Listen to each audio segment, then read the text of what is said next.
If I have to contextualize my mother in this conversation, it is this. I'm 48 now, 49 in March.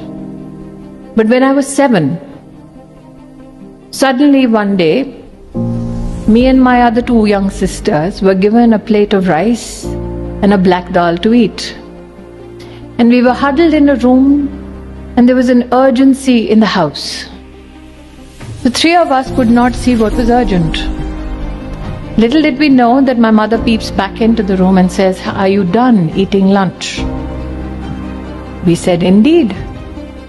I was 7, the younger one was 5, the youngest 2. And as the leader of the pack, I said, "Well, what can we do now? It's a Sunday." She says, "Your bags are packed, and now you shall leave with me." I don't remember asking her why the bags were packed. I do remember her sitting in a rickshaw urgently with a cylinder, bags, 2 girls waiting for the eldest to join her. And I stood outside my house and I asked her why. She says, "Well, one of the life's complications is that I could not bear a son. So let's go and build a house." So I kept staring at that house, and she was urgent in her bidding, and she said, "Let's leave." She said, "Why would you stare at this house?" And I said, "Guess what? One day I will buy it." Now imagine for a 30-something woman 41 years ago, thinking of a 7-year-old daughter and not knowing what the future holds for her. She took me by the hand, and the rest is history. Came to Delhi, worked double, triple jobs.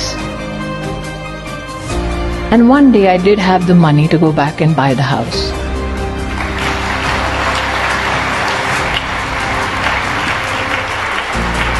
So I stood in front of it and I called her. I said, "I'm right there where you left me 41 years ago, with a desire that can now be monetarily fulfilled." And as mothers are wise and get wiser with age, she said, "Honestly, tell me, do you still want to buy it?" I looked at the house and I knew my wallet, and I said no. She said, "Learn to forgive yourself, learn to forgive your anger, and learn to forgive those who did injustice to you, and that's your best gift to yourself."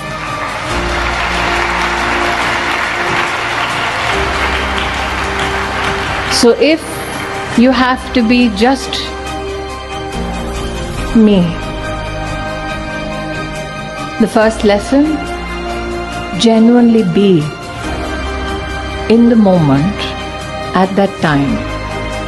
Not necessarily looking at all that glitters, but at looking at whatever brings you peace. Be it a cherry blossom in Japan or in Bengaluru. Just be.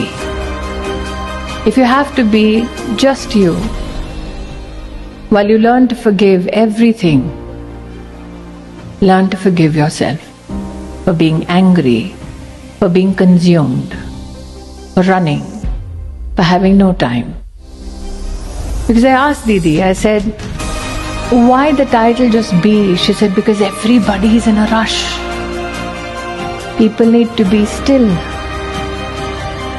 And I wondered then, what makes everybody afraid to be still? Because when you're still, the one person you need to meet is me.